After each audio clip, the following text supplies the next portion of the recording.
عمر کو یہ مشورہ دیتے ہو کہ عمر بہت اعلیٰ قسم کے کپڑے پہنے. میں نے دیکھا ہے کہ نبی کریم صلی اللہ علیہ وآلہ وسلم چٹائی پر آرام فرماتے تو چٹائی کے نشان آپ کے جسم پر آ جاتے تھے. میں نے دیکھا ہے کہ حضور علیہ الصلوۃ والسلام بھوک کی وجہ سے پیٹ پر پتھر باندھتے تھے. میں نے دیکھا ہے حضور علیہ الصلوۃ والسلام کو ایسا وقت میں. اور آج تم عمر کو کہتے ہو کہ عمر تم اعلیٰ قسم کے کھانے کھاؤ. میں نے تو وہ دور دیکھا ہے کہ جب مسلمان پیٹ پر پتھر باندھتے تھے. آج اسلام کی وجہ سے اللہ نے مسلمانوں کو عزت بخشی اور تم کہتے ہو تم اسلام کو چھوڑ دو اور نمود و نمائش میں پڑ جاؤ. عمر یہ نہیں کرے گا. حضرت عمر فاروق رضی اللہ عنہ آدھی دنیا کے حکمران ہیں. کیا ہے؟ آدھی دنیا کے حکمران. جب بیت المقدس فتح ہوا، القدس مسجد اقصی جب فتح ہوئی عیسائیوں کے پاس تھی.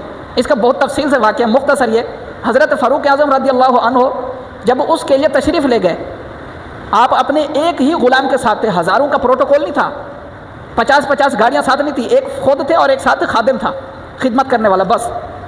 اور جب وہاں پہنچے تو وہاں پہلے ہی مسلمانوں کے لشکر اسلام کے جو سربراہ تھے حضرت ابو عبیدہ بن جراح رضی اللہ عنہ، وہ آپ کا استقبال کرنے کے لیے راستے میں جیسے چھوٹی سی کوئی ندی آتی ہے پانی سے گزرنے کے لیے، جو صاف پانی بہہ رہا ہوتا ہے سمندر کا، دریا کا، اس سے گزرنے کی باری آئی تو حضرت فاروق اعظم رضی اللہ عنہ نے موزے اٹھا کے یہاں کندھے پہ رکھے.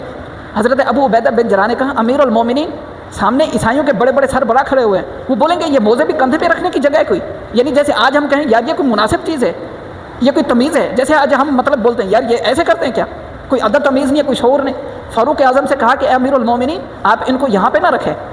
حضرت عمر فاروق اعظم نے ابو عبیدہ بن جراح سے کہا اے ابو عبیدہ، تمہارے علاوہ اگر کوئی اور یہ بات مجھے کہتا نا میں اس کو عبرت کا نشان بنا دیتا.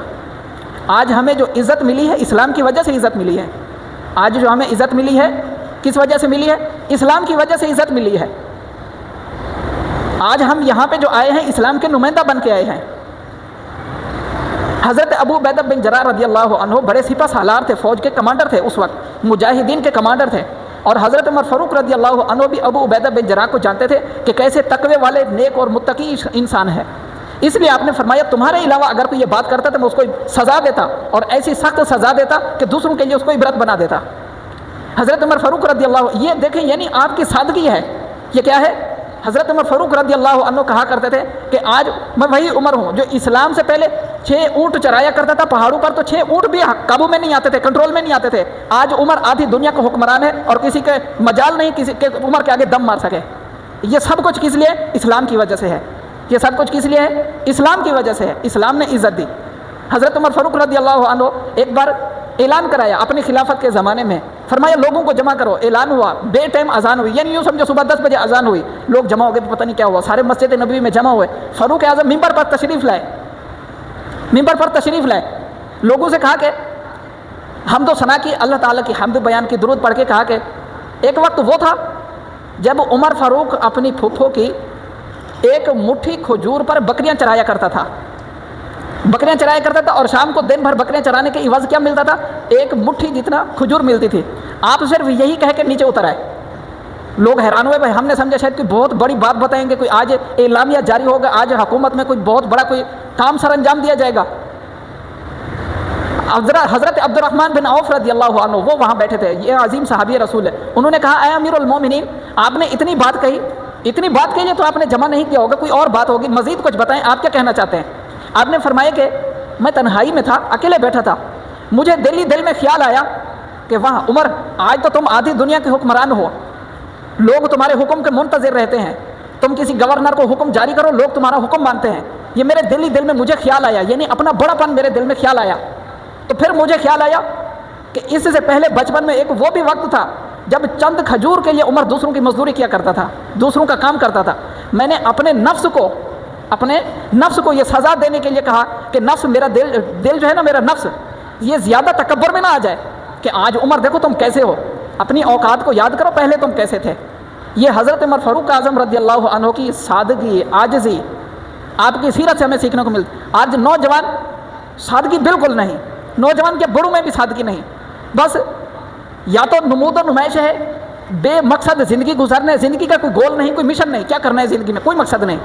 اور نمود و نمائش کیا ہے؟ نمود و نمائش. اور تیسرا خود فراموشی، بندہ اپنے آپ کو ہی فراموش کر دے، اپنی ہی فکر چھوڑ دے. یہ نوجوانوں کا مسئلہ ہے. سب کو صرف ایک فکر ہے کہ مال و دولت زیادہ کما لوں، دوسروں کو سب سے بڑھ کر الگ نظر آؤں، دوسروں سے ممتاز ہوں میں، کپڑے اعلیٰ ہو، گاڑی اعلیٰ ہو، مکان اعلیٰ ہو. یہ نوجوانوں کا زندگی کا آج مسئلہ پیدا ہو گیا ہے. نوجوانوں کو سمجھ نہیں آ رہا کہ ہماری زندگی کا مقصد کیا ہے، ہم زندگی میں گول کیا رکھیں. گول زندگی میں اپنا دین اسلام کو پھیلانے کا رکھیں. کیا اپنی زندگی کا گول کیا بنے، مشن کیا بنے؟ بھئی ہم نے دین پر عمل بھی کرنا ہے اور اسی دین کو آگے پھیلانا بھی ہے. کیا کرنا ہے؟ اسی دین کو آگے پھیلانا بھی ہے. جب ہم ہر جگہ، دیکھو میں مولوی ہوں، میں کہتا ہوں آج اس زمانے میں ہر شخص گناہ گار ہے، مولوی سمیت گناہ گار ہیں. کیا؟ مولوی سمیت. مولوی اپنی جگہ کام پورا کرے، ڈاکٹر اپنی جگہ کام پورا کرے، حکمران اپنی جگہ کام پورا کرے، نہ قتل ہوگا، نہ ڈاکے ہوں گے، نہ ریپ ہوں گے، نہ ہی کسی کے اغوا ہوں گے، نہ ہی یہ چھینا چھپٹی ہوگی. آپ کسی کو دیکھتے ہیں برائی کرتے، آپ منع نہیں کرتے. کیوں نہیں کرتے؟ آپ کو منع کرنا چاہیے. آپ برائی دیکھتے ہو، آپ روکتے نہیں ہو. آپ کسی کو شراب پیتے دیکھتے ہو، آپ منع نہیں کرتے. آپ کو پتہ ہوتا ہے کسی کا کسی کے ساتھ چل رہا ہے، آپ منع نہیں کرتے. کیوں نہیں کرتے؟ اور وہی جب مسئلہ بڑھ کر قتل پہ پہنچتا ہے، پھر پوری دنیا پورے وہ ملک میں جو ہے نا افسردگی پھیل جاتی ہے. ہاں اتنا بڑا مسئلہ ہو گیا. بھئی اس مسئلے کی جڑ کو آپ نے پہلے ختم کرنا تھا نا، آپ نے تو ختم کیا ہی نہیں. اس کی جڑ کو آپ نے روکا ہی نہیں.